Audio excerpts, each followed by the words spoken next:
Hello everyone, কেমন আছেন সবাই? আমি মোটামুটি ভালোই আছি।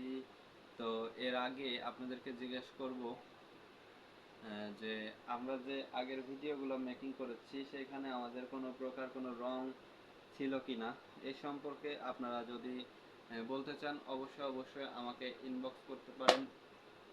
1 সেকেন্ড।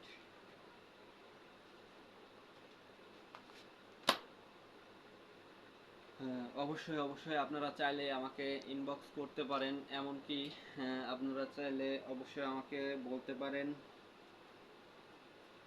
তো এখন আমাদের বিষয় হইতেছে আমাদের দ্বিতীয় অধ্যায়, অর্থাৎ ইসলাম ও বঙ্গবন্ধুর আহ, দৃষ্টিতে মাতৃভূমির প্রতি ভালোবাসা।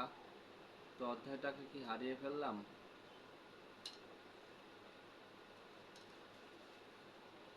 না, হারাইনি।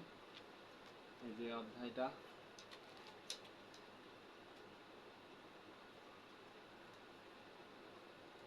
তো আমি সব সময় চাই যে এই অধ্যায়টা সকলকে একটু পড়ে শোনাই, তবে সময় স্বল্পতার কারণে আসলে হয়ে ওঠে না।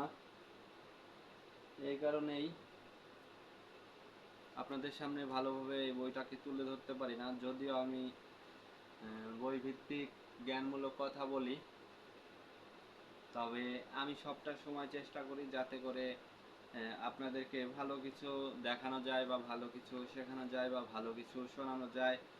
তো এই বিষয়টা মাথায় রেখে আমি কিন্তু অলওয়েজ চেষ্টা করি নতুন কিছু দেওয়ার জন্য। তো আজকে এখানে এমনই একটা বিষয় যেটা কিন্তু কোথায় যেন দেখলাম তৃতীয় অধ্যায় রয়েছে। সো ওয়েট, অধ্যায়গুলো যে আচ্ছা পাওয়া গিয়েছে। বঙ্গবন্ধু ও ইসলামের দৃষ্টিতে মাতৃভাষার প্রতি ভালোবাসা, আর এটা রয়েছে মাতৃভূমির প্রতি, আর একটা বিষয় রয়েছে মাতৃভাষার প্রতি। তো এখানে কিছু কিছু বিষয় আমরা অনেকেই আগে থেকে জানি, আবার অনেকেই নতুন করে জানতেছি।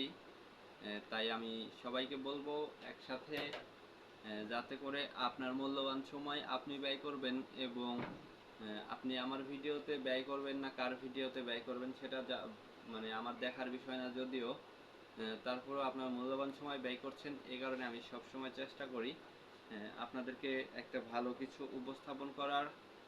আশা করতেছি